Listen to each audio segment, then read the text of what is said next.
Black men, get Look at off this your picture knees. behind me. What I'm tired of with this Black Lives Matter stuff is that I'm tired of black men stooping low. Why do you feel the need to stoop low, begging a cop to leave you alone? Why is that? Why do you feel the need to put yourself in an inferior position, in a peasant position? Why do you have to stoop low and bow down and look low and look weak, begging the white man or begging the police to treat you better? You know what I mean? Like, this just looks pathetic. That looks very pathetic. And it infuriates me just to see like black men doing this. Keep getting all on their knees. And this one made me mad because looking at that, they think that they are standing for something. You know what I mean? If you are tired of the cops shooting you and beating you up, if you are tired of being bullied by something or somebody, the last thing that you should do is get on your knees and look pathetic and look like Rick and Morty's dad and beg for them to treat you better. You know what I mean? Like, you could call yourself a black king all you want, but you can't have the mindset of a king enough to stand up and demand respect.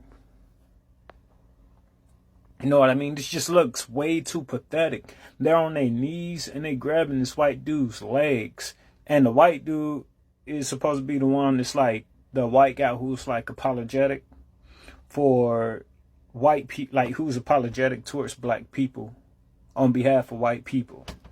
So if he's the one that's supposed to be apologetic, who's supposed to be like, I understand that what my people have done is wrong, why is he standing and they bowing? When somebody have to stoop low is when somebody have to humble themselves because they feel like they're not worthy of the forgiveness of some God or somebody that they really love and care about. You know what I mean? I feel like those are the times where you should get low and you should be all like, oh man, I'm sorry. I did not mean to wrong you. Or if you are going before God or something. You know what I mean? But if you are a victim to something, you shouldn't be stooping low. You shouldn't be stooping low and you shouldn't be looking pathetic. Our people are the best at sports. Our people are the best at music. And every single time when we create something that white people like normally do, we make it a lot better. Our people are very great, but they getting down and they looking like peasants and they looking weak and they looking inferior. That just looks pathetic. Why are you hugging his leg? Why do you always have to get into a position looking like a slave statue?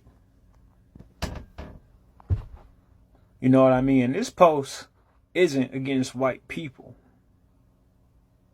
This video is of me being tired of seeing our people looking so pathetic, looking so weak.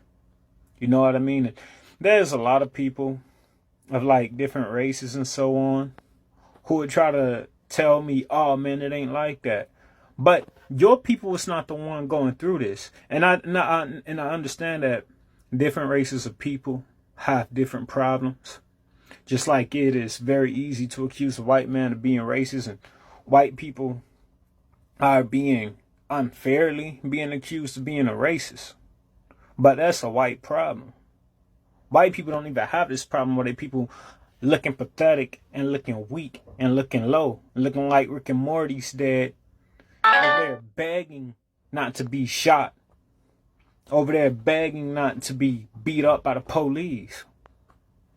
Respect does not come from that on a racial level. Respect comes from power. Power comes from having a strong identity, having a household that has a father to instill order, and having a strong culture. When you look at the races of people who rule this world, what do y'all have in common? They all have strong men and they all have a strong culture. Now, you could think that that's not the case, but that's just what you think. You know what I mean? I have tabs open on my Google browser right now that proves that a strong man creates a strong household, creates order, and the strong man brings culture, if he has one. If you're a man without culture and identity, then you lost. At least have a religion. But that's for another video and another day. But I can't see and I can't understand for the life of me how somebody could look at this and somebody could tell you, somebody could look you right in your eyes and try to convince you that this is black people tired of being shot and stuff by the cops, and that is the white man who's apologetic, but somehow he's the only one standing in there hugging his leg. I don't hug the legs of my bully. I make my bully respect me. Anybody who tried to bully me growing up, I end up beating them up. And if I couldn't beat them up, I got my brothers and we start jumping on them. That's just the way it was. I ain't never got pathetic. I ain't never got on my knees and begged no bully to stop beating me up. Because I know that ain't going to never work. Ain't no bully's going to respect you if you get on your knees, if you lay on the ground. Black Lives Matter is full of weak men. How can you stand for something if you ain't even got the strength to stand? You ain't even got feet to stand on. How can you ever get respect if you have to make yourself look so weak and pathetic? Begging for respect. No one's going to respect you. If anything, they look at you like you're a child. They talk to you like you're a child. And a lot of white people do that stuff in the suburbs. Try to talk to black men like they're children because of stuff like this being shown in the media. So other races of people think that we are less than they are. And they don't say it audibly. You can tell by the sound of their voice when they talk to you. You could see them talk to somebody else, like another white person, an Asian or something, and they talk to them like they're adults. And then they go to the black person and they start talking to them like they're children. Why is that?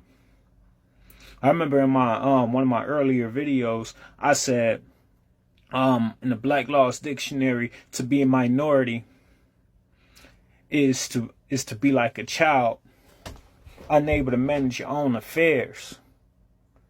And whenever you look at these presidents, these politicians talk, what do they always say?